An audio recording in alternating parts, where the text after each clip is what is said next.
Caution. Entering Dark Zone.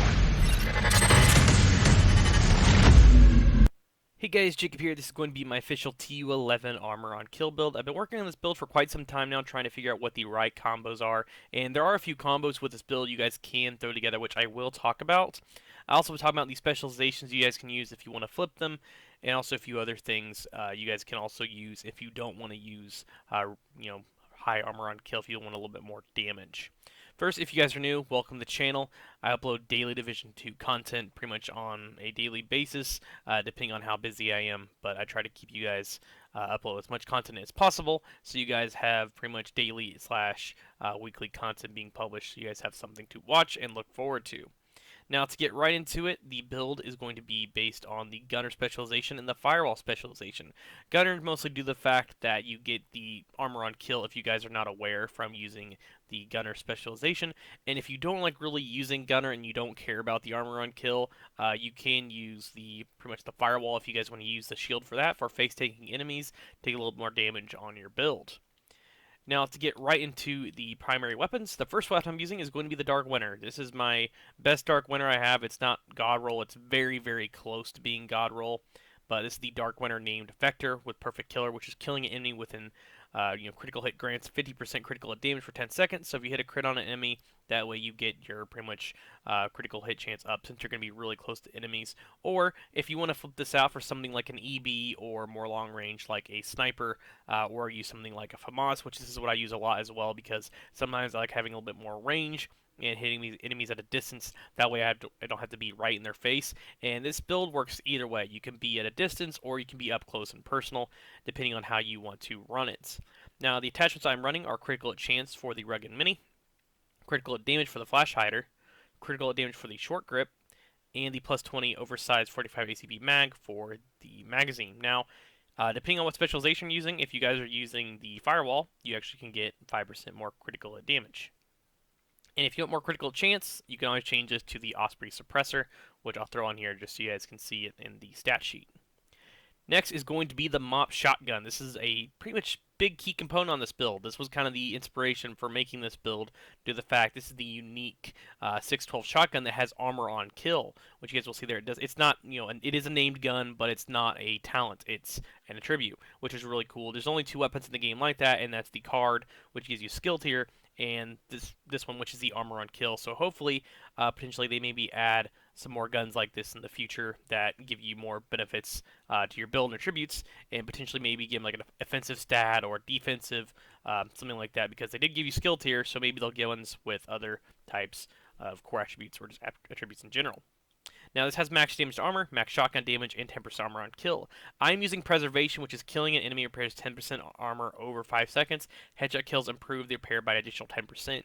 Now, you don't have to use Preservation. You obviously could change this to something like Optimus or Pummel, depending on if you want more damage or not, but this is currently what I'm messing around with at the moment. The attachments are the Flexible Tubular Spring, which is 20% reload speed, the Rugged Mini, and the Laser Pointer. And no, you cannot put a muzzle on this shotgun. Keep that in mind. You can only put 3 attachments. Now, if you don't want reload speed, you always can change this to headshot damage and rate of fire. Keep that in mind. But the magazine on this is very low, which I will show you guys real quick. And it's only 8, which it says 7, but it's 8, so keep that in mind. You only have 8 rounds in this shotgun. The sidearm I'm using is going to be the Officer's M9A1 as usual, just with close and personal, to the fact that I don't really care much for my sidearms. And if I want to make a sidearm build, I'll go to my stash box and dig one out that's been sitting in there forever. Now for the build itself, there's a few combos you guys can throw together. The first one is going to be Badger with 511 and the new Bellstone Armory set. Now Badger will give you shotgun damage, total armor, and armor on kill. I have 127,000 armor, crit chance, hazard, and armor on kill for a mod. Now you get 10% armor kill from the 3-piece, so you'll have to run all 3 pieces of this if you want to get the benefits of armor on kill. For the holster, it's max armor regen, critical hit damage, and 170,000 armor. Now, you can change the armor regen to critical hit chance if you want a more critical hit chance, or change it to straight up hazard. Now, for the backpack, which I'm going to start first instead of the chest piece, is Adrenaline Rush, which has disrupt resistance for a mod, explosive resistance, armor regen, and 135,000 armor. And on this set, you're going to get armor regen and armor on kill just from the 2-piece, so you'll only need 2 pieces of this to get the benefits from armor on kill on this set. Now for the chest piece, this is going to be Intimidate, which has Hazard, Crit Chance, Armor Regen, 139,000 armor, which Intimidate is really nice, so you're going to be up close and personal. When you have bonus armor that amplifies total weapon damage by 35%, enemies at 10 meters, and you can use this build at range. Like I said, you could, but keep that in mind. If you want to use this at range, you might have to flip out these talents for something like Obliterate and Vigilance if you want to have this at a little bit more range. But at the moment, this is my up close and personal version of this build. I am using to use the Mop Shotgun. Now, like I said, Intimidate and Adrenaline Rush are really good together. The fact that this procs damage while you have bonus armor, and Adrenaline Rush is giving you bonus armor when you're within 10 meters of an enemy, and that goes up depending on how many enemies are near you for 3 times for 5 seconds, which is the cooldown. Now, for the gloves, this is another named item. This is going to be the Death Grips, which give you 10% armor on kill. So if you guys have these, mine are actually not that great. I really wish I had ones that had more crit chance on them, or even hazard. But these are ones I've had for a very long time, and for some reason I've not found a better pair. I'm not sure why. But these give you 10% armor on kill just from wearing the gloves in general. And these are RPs of 511, so you're going to be getting 10% health, which isn't really that great, but you're going to be getting 10% armor on kill. And for the knee pads, I have crit chance, exposed resist, and 162,000 armor. Now, a few other ways you guys can make this build. You guys can actually ditch the Badger if you guys want to go straight for Hunter's Fury and get more, health on kill and armor on kill, get that 20%, and get the shotgun damage and SMG damage. But to keep that in mind, it may decrease how much armor on kill you have to the fact that it may, this is right here is 10%, which I will show you guys. So you can flip those pieces if you want to, but I'm going to show you guys the build first with these pieces, and then I'll flip it. Now for the skills, I am using the Reviver Hive due to the fact I run this build solo a lot, and if I get downed, I'll use this to revive myself. And for the secondary skill, I'm using a shield, since you're going to be up close and personal with some of the enemies. And if you're not, you obviously could change to something like a repair drone, or even a chem launcher, or just throw a decoy out there. That way you guys can just essentially distract the enemy.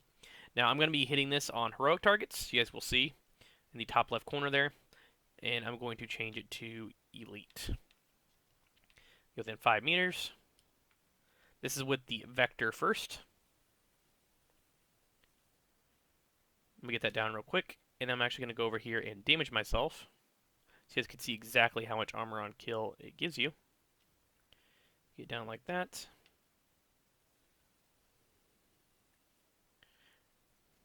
And also, since you have armor regen, your armor is going to be constantly going up also. So keep that in mind. But when you kill an enemy, and you might want to spec a little bit more damage depending on what your playstyle is. If you don't like running all blues, then I would highly recommend speccing into a little bit more reds. Now I'm going to damage myself again. And I'm going to shoot this target and get it really low. But this time I'm going to use the Mop Shotgun, so you guys can see the difference. See, that's with the Mop, and since it has preservation, it ticks just a little bit more and a little bit faster. But that's going to be the first variant of the build. I'm going to heal myself up real quick. And then I'm going to flip these pieces so you guys can see exactly what the difference is. And obviously, this is reds and blues, but I will flip them. I'm going to put armor on kill mod on here. Take off this mask. Hunter's Fury holster. And Hunter's Fury knee pads. And you can see that you are getting a little bit more damage, the fact that you have shotgun SMG damage now, so you're getting that, and armor on kill, and health on kill. Now I'm going to go back over here, and I'm going to damage myself for you guys. Go back up to the target. And this is the difference, and you can see the damage output is a little bit more, since you have a little more damage, but just ticked. Get this target down a little bit more. Get right there. Damage myself again. And then I'm going to shoot it with the shotgun. And there you go. That's pretty much the overall difference. I will go into the stat sheet real quick so you guys can see. This is with 51 crit chance and 72 critical hit damage.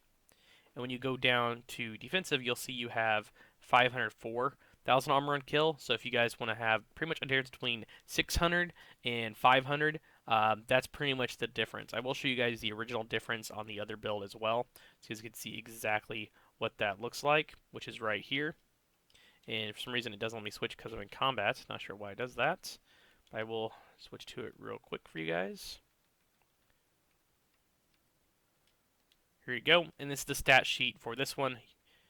And I'll scroll down to the armor on kill, and you can see it's 626,000. So if you guys want to have a little bit more damage, I would highly recommend using the Hunter's Fury variant. But if you want to go all blues and go a little bit more tank, then obviously you guys might want to go for the blue variant instead for defensive. But you guys can change this build to your liking and run it pretty much essentially however you want.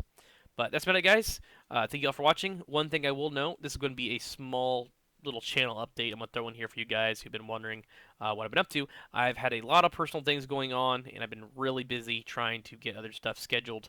And I'm trying to pretty much expand a little bit out of strictly playing Division. I've been playing a lot of Call of Duty lately. I will be uploading the campaign for Black Ops Cold War, and it comes out in November, and I will be trying to get some Cyberpunk 2077 in there for you guys as well to upload a little bit more stuff for you guys, and also to potentially try to finish the Metro Exodus walkthrough later next month, so we'll have to get around to that. But this is a quick little channel update because some people have been wondering what I've been doing, and I have not given up on this game, but I have a lot of stuff going on, so I will be uploading a little bit less. Keep that in mind. But thank you all for watching. Like I said, and as always, I'll catch you guys in the next. So you're gonna have to ask yourself, is this a fight you think you can win?